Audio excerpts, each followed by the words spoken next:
ఒకప్పుడు smart phone ఒక అద్భుతం. ఆ తరువాత అది కేవలం ఒక పరికరం. ఆ తరువాత అది మనిషికి అవసరం. ఆ తరువాత అది మనిషికి అలవాటు. మరిప్పుడు అదో వ్యసనం. ఈ శతాబ్దంలో కనిపెట్టిన అతి దరిద్రమైన వస్తువేదైనా ఉంది అంటే అది స్మార్ట్ ఫోన్. నిజంగా ఫోన్ అనేది మనుషులందరి స్వచ్ఛమైన ఆలోచనల్ని కలుషితం చేసిందని చెప్పాలి. మనందరి ఆలోచనా సామర్థ్యాల్ని అధఃపాతాళానికి తొక్కిపడేసింది. మన మానసిక ఆరోగ్యాన్ని బలహీనంగా మార్చి శారీరకంగా బద్ధకంగా మారేలా చేసిన ఏకైక అద్భుత ఆవిష్కరణ ఫోన్, ముఖ్యంగా స్మార్ట్ ఫోన్. ఫోన్ మనల్ని ఎంతకు దిగజార్చిందంటే 23కు 46 కలిపితే ఎంతవుతుంది అని ఎవరైనా అడిగితే బుర్ర ఆ లెక్క చేయడం మానేసి జేబులో ఉన్న ఫోన్ తీసి క్యాలిక్యులేటర్లో చూడమని చెబుతుంది. వెంటనే ఫోన్ ఓపెన్ చేసి ఆ లెక్క చేసేస్తాం. ఈ స్మార్ట్ ఫోన్ అనే అద్భుతమైన ఆవిష్కరణ మనుషుల మనసుల్ని పొల్యూట్ చేసేలా మారుతుంది అని ఎవ్వరూ ఊహించి ఉండరు. కానీ ఇప్పటికే ఈ ఇంటర్నెట్ ఉన్న స్మార్ట్ ఫోన్ అలా మారిపోయింది. ఒక స్లో పాయిజన్లా స్మార్ట్ ఫోన్ మనందరి తలల్లోనూ తాండవమాడుతోంది.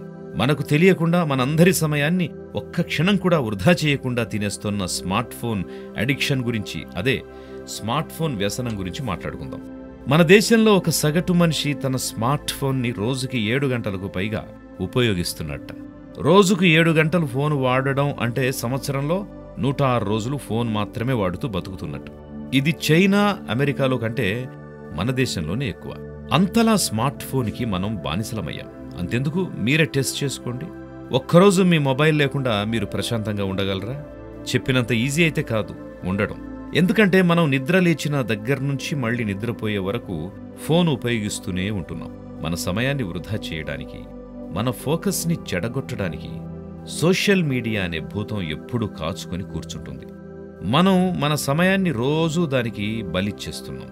ఒక సగటు మనిషి రోజుకు 15 సార్లు నవ్వుతాడట, కానీ 150 సార్లు ఫోన్ స్క్రీన్ లాక్ తీస్తున్నాడట. అందుకే మనకి ఫోన్ వ్యసనం అని చెబుతుంది. సరే, ఈ ఫోన్ అడిక్షన్ వల్ల మనకు జరిగే నష్టాలేంటో ఇప్పుడు చూద్దాం. ఈ ఫోన్ అడిక్షన్ వల్ల జరిగే నష్టాల గురించి మనలో చాలా మందికి తెలిసే ఉంటుంది.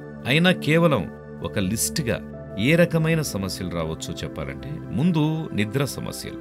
ఫోన్ అతిగా చూసి నిద్రలేమి వచ్చేస్తుంది. తర్వాత ఆందోళన. ఫోన్లో ఉండే కంటెంట్ వల్ల అనవసర పోలికలతో తీవ్రంగా మానసిక సమస్యలు అనుభవించడం. ఆ తర్వాత డిప్రెషన్. ఫోన్లో కనిపించే ఫేక్ ప్రపంచాన్ని చూసి రియాలిటీతో పోల్చుకొని బాధపడి డిప్రెషన్ కొని తెచ్చుకుంటారు. ఆ తర్వాత వచ్చేది ఒంటరితనం. పక్కనున్న మనుషులతో గడపక ఫోన్లోనే ఉండిపోతే ఆ తర్వాత వచ్చేది మెడనొప్పి, కంటి సమస్యలు. ఇలాంటి కొన్ని శారీరక సమస్యలు తప్పకుండా వస్తాయి. అలాగే ఇంకా వాడుతూ పోతే ఎన్నో మానసిక రుగ్మతలు రాకమానవు. లోతుగా వెళితే ఈ సమస్యల సంఖ్య డబల్ అవ్వచ్చు, ఇంకా అంతకంటే ఎక్కువే అవ్వచ్చు. అంతటి ప్రమాదకరం ఈ ఫోన్ అడిక్షన్. సరే, మరి దీని నుంచి బయటికెలా రావాలి అనేదే ప్రశ్న అయితే సమాధానం ఏంటో చూద్దాం.